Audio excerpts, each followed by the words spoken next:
pumasok na sa kuweba. Pero kaya ito gawa ng tao sa tiyang upa. Pero wag lang lulubog. Parang gawa. Kapera ba yung kapera sawa? Sawa? Ba?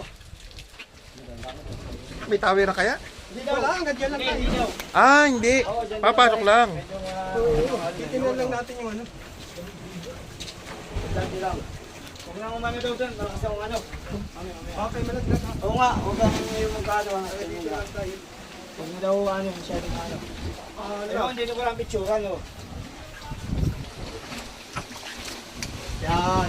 Yan. Tara ko. Tagil na nga. Yan, oh. Ay, yan pala nga. Oh.